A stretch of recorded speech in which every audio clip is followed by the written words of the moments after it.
Hello my friends and welcome back. Thank you very much for being with me again today.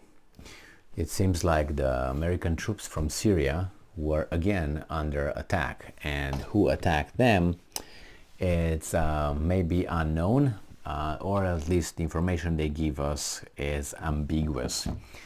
Let's see. So maybe you know there are about 1,000 troops, 900 troops that they officially reported by the US Army. They are in the sovereign and independent country of Syria, making sure that the oil is sucked out and sold on the market from Syria without being invited or in violation or anything. But they want everybody else to respect somehow Ukraine's sovereignty, which it should be respected, but how about Syria's?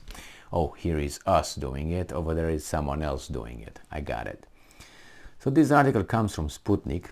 It's from today, the 16th of October 2022.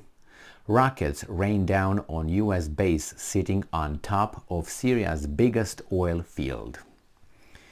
Syria's energy ministry estimates that the US and its Kurdish militia allies control up to 90% of the nation's oil and gas reserves, which allowed Damascus to enjoy energy self-sufficiency and generate modest export income before the start of the foreign-backed civil conflict in the country in 2011. A US military outpost sitting on top of the massive Al Omar oil field in eastern Deir ez-Zor, Syria, was struck by a barrage of rocket fire on Saturday evening, local media have reported. Sources told reporters that half a dozen rockets landed inside the area of the oil field, followed by multiple explosions. The strikes were said to have been conducted from a nearby settlement and the farm area, with the US scrambling military helicopters to search for the attackers. No group has claimed responsibility. Well, if you attack our Nord Stream 1, Nord Stream 2 oil pipelines, we're going to attack you there, I guess. The Twitter account of Combined Joint Task Force, Operation Inherent Resolve. Who the hell comes with this name? Operation Inherent Resolve. The official name of the US mission overseeing the occupation of Syria, and it is an occupation, has not commented on the reported attack as of this writing. The US set up the quote-unquote Green Village military garrison at the Al Omar oil field in 2018. So the loot started in 2018. The field had a pre-2011 crisis output of roughly 30,000 barrels of crude per day. Al Omar was exploited heavily by Daesh, ISIS, ISIS during the occupation and plunder of the region between 2014 and 2017, and is now plundered, used by US forces and their Kurdish Syrian Democratic Forces allies to smuggle hundreds of millions of dollars worth of Syrian crude oil out of the countries via Iraq. Several dozen tankers at a time. How do you call this? We owe it, they owe us, we earned it, or how do you call this? Saturday's reported rocket strike is the third such attack targeting US forces in northeastern Syria in a month's time, with Green Village hit in a separate assault on September 18th and a rocket strike targeting a military airstrip near the Armelean oil fields in Al-Sakakh province struck on October 8th. The US occupation of northeastern Syria has robbed Damascus of 90% of its oil and gas resources and deprived the nation of funds desperately needed for reconstruction in the wake of a decade-long foreign-backed war. Unlike Donald Trump, who openly admitted that US forces were stationed in Syria to keep the oil, and who mauled pulling troops out of the country at the end of his term, nobody listened to him. That's how he was in chief a lot. Nobody. His departments did not listen to the commander-in-chief. That tells you who's in charge. The Biden White House maintains that the US troops are in Syria only to prevent Daesh resurgence, ISIS. Well, what do you think? The things I think are the things over there are really clear. The American army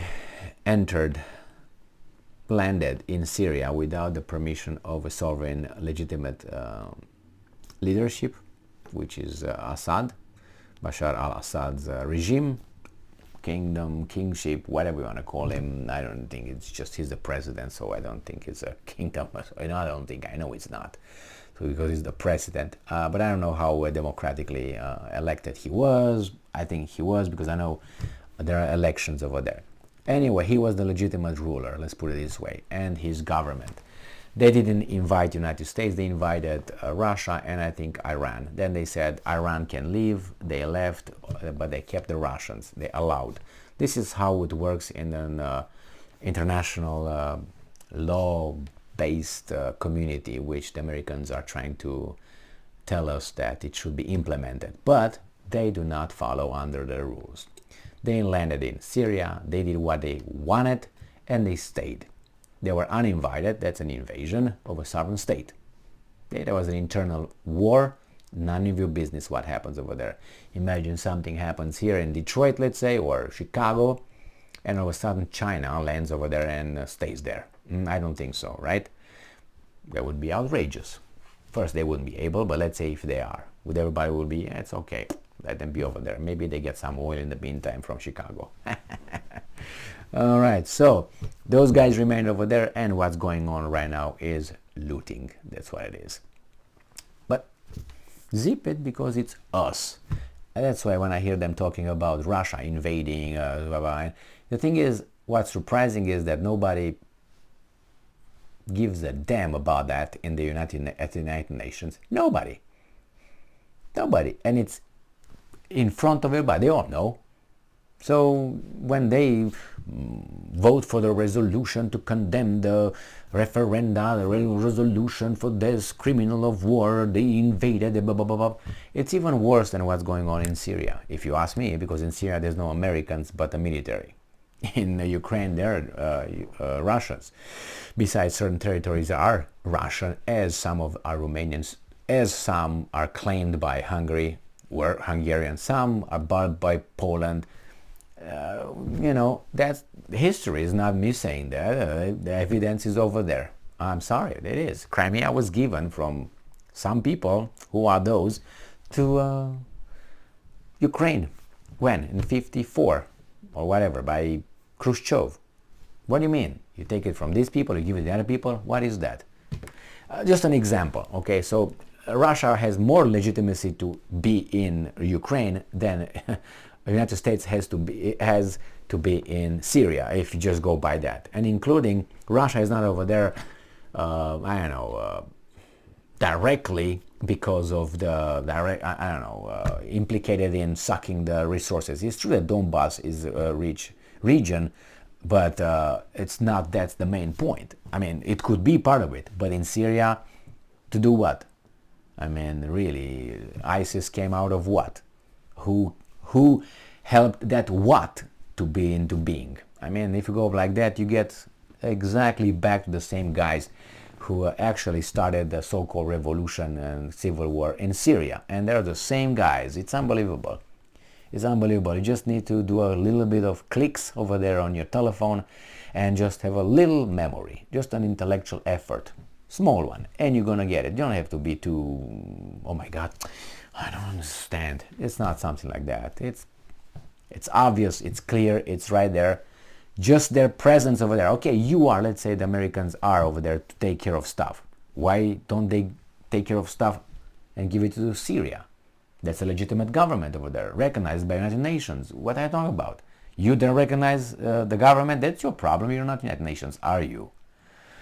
So even if you are over there and you say you're protected from Syria, from ISIS, okay, but that's not yours to use. You protect it, and you stay over there. International peacekeeping, like in Kosovo, for instance, prevent the Serbs to come and bang whomever is over there. Remember when you know what I mean. The same here. If you just protect them, you let the Syrian take their oil from their country that they are entitled to, and you just protect them from ISIS. That should be a normal country, and a country that can point finger then at others and others and others. But they don't own a mirror, and if they own a mirror, they ignore it and they say, we're still exceptional. Thank you very much for being with me again today. Stay strong, stay smart, look for the truth, and be just.